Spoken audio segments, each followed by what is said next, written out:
हर महादेव दोस्तों, हरितालिका तीज की आप सबको बहुत बहुत बधाई।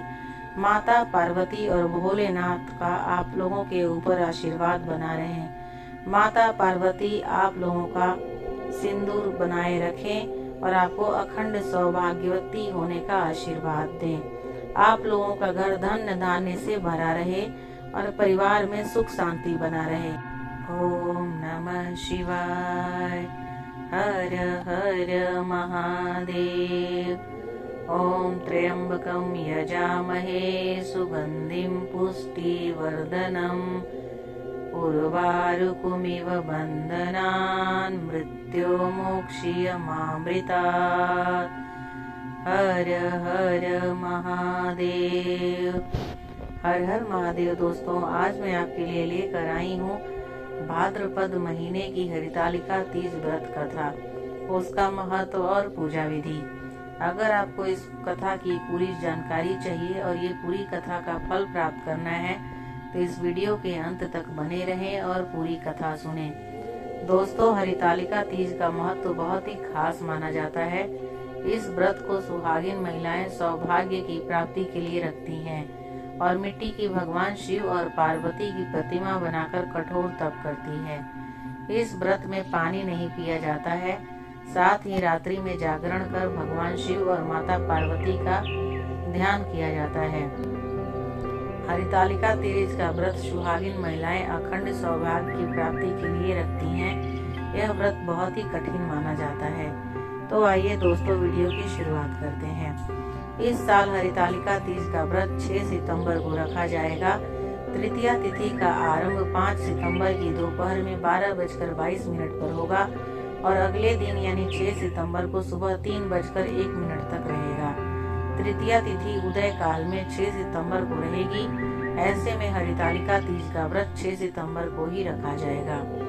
धार्मिक शास्त्रों के अनुसार भाद्रपद शुक्ल तृतीया को मनाए जाने वाले हरितालिका तीज व्रत हिंदू धर्म के कठिन व्रतों में से एक माना जाता है। इस व्रत में सुहागिने तथा कुंवारी कन्याएं पूरे श्रद्धा पूर्वक व्रत रखकर इस पर्व को उत्साह पूर्वक मनाती हैं।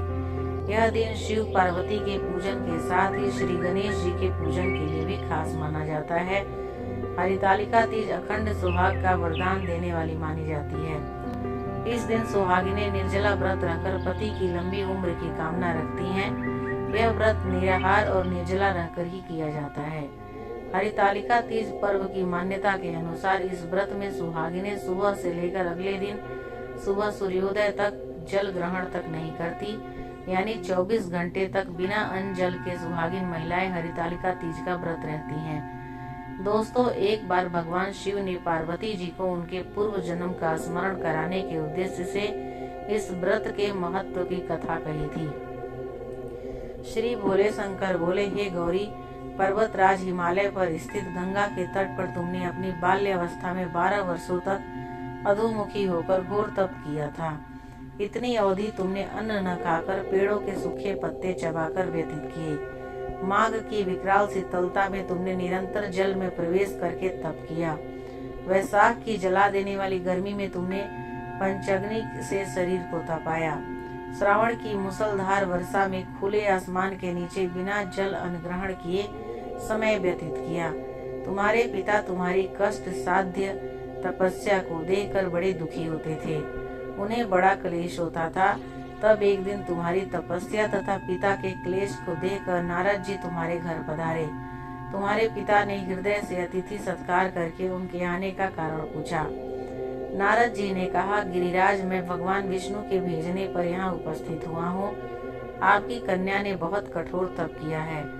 इससे प्रसन्न होकर वे आपकी सुपुत्री से विवाह करना चाहते हैं। इस संदर्भ में आपकी राय जानना चाहता हूँ। नारद जी की बात सुनकर गिरिराज गदगद हो गए। उनके तो जैसे सारे कलह कलेशी दूर हो गए। प्रसन्नचित्त होकर वे बोले, श्रीमान, यदि स्वयं विष्णु मेरी कन्या का वरण करना चाहते हैं तो भला मुझे क्या आपत्ति हो सकती है। वो तो साक्षात ब्रह्म है। हे महर्षि, यह तो हर पिता की इच्छा होती है कि उनकी पुत्री सुख संपदा से युक्त पति के घर की लक्ष्मी बने। पिता की सार्थकता इसी में है कि पति के घर जाकर उनकी पुत्री पिता के घर से अधिक सुखी रहे। तुम्हारे पिता की स्वीकृति पाकर नारद जी विष्णु के पास गए और उन्हें तुम्हारे ब्याह के निश्चित होने का समाचार सुनाया। मगर इस विवाह संबंध की बात जब तुम्हारे कान में पड़ी तो तुम्हारे दुख का ठिकाना न रहा। तुम्हारी एक सखी ने तुम्हारी इस मानसिक दशा को समझ लिया और उसने तुमसे उस विक्षिप्त का कारण पर जानना चाहा। तब तुमने बताया, मैंने सच्चे हृदय से भगवान शिव शंकर का वर्ण कर लिया है, किंतु मेरे पिता ने मेरी ब्याह विष्णु जी से निश्चित कर दिया है। मैं विचित्र धर्म संकट में हूँ, अब क्या करूँ? प्राण छोड़ देने के अतिरिक्त अब कोई भी उपाय नहीं बचा है। तुम्हारी सखी बड़ी ही समझदार और सूझबूझ वाली थी। उसने कहा, सखी, प्राण त्यागने का इसमें कारण ही क्या है? संकट के मौके पर धैर्य से काम लेना चाहिए। नारी के जीवन की सार्थकता इसी में है कि पति रूप में हृदय से जिसे एक बार स्वीकार कर लिया, जीवन पर्यंत उसी से निर्वाह करे। सच्ची आस्था और एक निष्ठा के समक्ष तो ईश्वर को भी समर्पण करना पड़ता है। मैं तुम्हें घनघोर जंगल में ले चलती हूँ, जो साधना स्थली भी है, और जब तुम्हारे पिता तुम्हें खोजने आए तो खोज न पाए, वहाँ तुम साधना में लीन हो जाना। मुझे विश्वास है कि ईश्वर तुम्हारी जरूर सहायता करेंगे। तुमने ऐसा ही किया। तुम्हारे पिता तुम्हारे घर पर न पाकर बड़े दुखी तथा चिंतित हुए। वे सोचने लगे कि तुम जाने कहाँ चली गई। मैं विष्णु जी से उसका विवाह करने का प्रण कर चुका हूँ। यदि भगवान विष्णु बारात लेकर आ गए और कन्या घर पर नहीं हुई तो बड़ा अपमान होगा। मैं तो कहीं मुंह दिखाने के योग्य भी नहीं रहूंगा। यही सब सोचकर गिरिराज ने जोर जोर से तुम्हारी खोज शुरू करवा दी। इधर तुम्हारी खोज होती रही और उधर तुम अपनी सखी के साथ नदी के तट पर एक गुफा में मेरी आराधना में लीन थी। भाद्रपद शुक्ल तृतीया को हस्त नक्षत्र था। उस दिन तुमने रेत के शिवलिंग का निर्माण करके व्रत किया। रात भर मेरी स्तुति की गीत जाग कर गाई। तुम्हारी इस कष्ट साध्य तपस्या के प्रभाव से मेरा आसन डोलने लगा। मेरी समाधि टूट गई। मैं तुरंत तुम्हारे समक्ष जा पहुंचा और तुम्हारी तपस्या से प्रसन्न होकर तुमसे वर मांगने को कहा। तब अपनी तपस्या के फलस्वरूप मुझे अपने समक्ष पाकर तुमने कहा, मैं हृदय से आपको अपने पति के रूप में वर्ण कर चुकी हूँ। यदि आप सचमुच मेरी तपस्या से प्रसन्न हैं और आप यहाँ पधारे हैं तो मुझे अपनी अर्धांगिनी के रूप में स्वीकार कर लीजिए। तब मैं तथास्तु कहकर कैलाश पर्वत पर लौट आया। प्रातः होते ही तुमने पूजा की समस्त सामग्री को नदी में प्रवाहित करके अपनी सहेली सहित व्रत का पारण किया। उसी समय अपने मित्र, बंधु व दरबारियों सहित गिरिराज तुम्हें खोजते खोजते वहां आ पहुँचे और तुम्हारी इस कष्ट साध्य तपस्या का कारण तथा उद्देश्य पूछा। उस समय तुम्हारी दशा को देखकर गिरिराज अत्यधिक दुखी हुए और पीड़ा के कारण उनकी आंखों में आंसू आ गए। तुमने उनके आंसू पोंछते हुए विनम्र स्वर में कहा, पिताजी, मैंने अपने जीवन का अधिकांश समय कठोर तपस्या में बिताया है।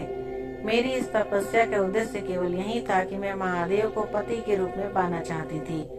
आज मैं अपनी तपस्या की कसौटी पर खरी उतर चुकी हूँ। आप क्योंकि विष्णु जी से मेरा विवाह करने का निर्णय ले चुके थे, इसलिए मैं अपने आराध्य की खोज में घर छोड़कर चली आई। अब मैं आपके साथ इसी शर्त पर घर जाऊंगी कि आप मेरा विवाह विष्णु जी से न करके महादेव जी से करेंगे। गिरिराज मान गए और तुम्हें घर ले गए। कुछ समय के पश्चात शास्त्रोक्त विधि विधान पूर्वक उन्होंने हम दोनों को विवाह सूत्र में बांध दिया। हे पार्वती, भाद्रपद की शुक्ल तृतीया को तुमने मेरी आराधना करके जो व्रत किया था, उसी के फलस्वरूप मेरा तुमसे विवाह हो गया। इसका महत्व यह है कि मैं इस व्रत को करने वाली कुंवारियों को मनवांछित फल देता हूँ। इसलिए सौभाग्य की इच्छा करने वाली प्रत्येक युवती को यह व्रत पूरी निष्ठा तथा आस्था से करना चाहिए। इस व्रत का महत्व यह है कि मैं इस व्रत को पूर्ण निष्ठा से करने वाली प्रत्येक स्त्री को मनवांछित फल देता हूँ। इस पूरे प्रकरण में तुम्हारे सखी ने तुम्हारा हरण किया था, इसलिए इस व्रत का नाम हरतालिका व्रत हो गया। इस व्रत से जुड़ी एक मान्यता यह है कि इस व्रत को करने वाली स्त्रियां पार्वती जी के समान ही सुख पूर्वक पति रमण करके शिवलोक को जाती हैं। सौभाग्यवती स्त्रियां अपने सुहाग को अखंड बनाए रखने और अविवाहित युवतियां मन मुताबिक वर प्राप्त करने के लिए हरितालिका तीज का व्रत करती हैं। इस दिन व्रत करने वाली स्त्रियां सूर्योदय से पूर्व ही उठ जाती हैं और नहाकर पूरा श्रृंगार करती हैं। पूजन के लिए केले के पत्तों से मंडप बनाकर गौरी शंकर की प्रतिमा स्थापित की जाती है। इसके साथ पार्वती जी को सुहाग का सारा सामान चढ़ाया जाता है। रात में भजन कीर्तन करते हुए जागरण कर 3 बार आरती की जाती है और शिव पार्वती विवाह की कथा सुनी जाती है। इस व्रत के व्रती को शयन का निषेध है, इसके लिए उसे रात्रि में भजन कीर्तन के साथ रात्रि जागरण करना पड़ता है। प्रातः काल स्नान करने के पश्चात श्रद्धा एवं भक्ति पूर्वक किसी सुपात्र सुहागिन महिला को श्रृंगार सामग्री, वस्त्र, खाद्य सामग्री, फल, मिष्टान एवं यथाशक्ति आभूषण का दान करना चाहिए। रेत के शिवलिंग बनाए हैं तो उनका जलाशय में विसर्जन किया जाता है और खीरा खाकर व्रत को संपन्न किया जाता है। कई जगह पर लोग पूड़ी और हलवा खाकर अपने व्रत का पारण करते हैं। हरितालिका तीज के कथा सुनने व पढ़ने मात्र से भगवान शिव और माता पार्वती का आशीर्वाद प्राप्त होता है और सुख संपत्ति और सुख शांति और समृद्धि में वृद्धि होती है। यह कथा बहुत पवित्र मानी जाती है, इसलिए इस दिन हरितालिका तीज की कथा अवश्य सुननी चाहिए। दोस्तों, मान्यता है कि माता पार्वती ने ही सबसे पहले हरितालिका तीज का व्रत करके भगवान शिव को पति के रूप में प्राप्त किया था। माता पार्वती का अनुसरण करते हुए महिलाएं शिवजी और माता पार्वती जैसा दाम्पत्य जीवन पाने की कामना करती है। उपवास के दौरान आप मंत्रों का जाप कर सकते हैं। भगवान शिव की पूजा करते समय ओम नमः शिवाय का जाप जरूर करें। माँ पार्वती का पूजन करते समय ओम ओमाय नमः मंत्र का जाप करें। दरअसल हरितालिका तीज का पावन पर्व भगवान शिव और माता पार्वती के पुनर्मिलन के लिए मनाया जाता है। दोस्तों, हरितालिका तीज पर देवी पार्वती को हल्दी के 11 गांठें और भगवान शिव को सफेद रंग के वस्त्र अर्पित करें। इस उपाय से विवाह में आ रही अड़चनें दूर होगी।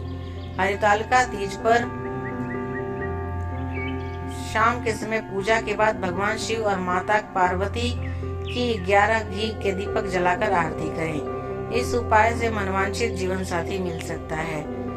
इस दिन पार्थिव शिवलिंग बनाकर उनकी पूजा करें और 21 बेलपत्र अर्पित करें। उसके बाद पार्थिव शिवलिंग की 11 परिक्रमा अवश्य करें। जल्द ही सुयोग्य वर की प्राप्ति होगी।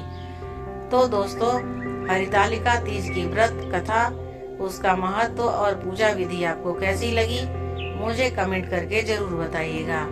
अगर आपको मेरी दी हुई जानकारी और कथा अच्छी लगी हो और अगर आप चाहते हैं कि जब भी मैं कोई वीडियो डालूं आपके पास नोटिफिकेशन जाए, तो आप मेरे चैनल को जरूर सब्सक्राइब कर लीजिए। लेकिन अगर मेरे चैनल को आप पहले से ही सब्सक्राइब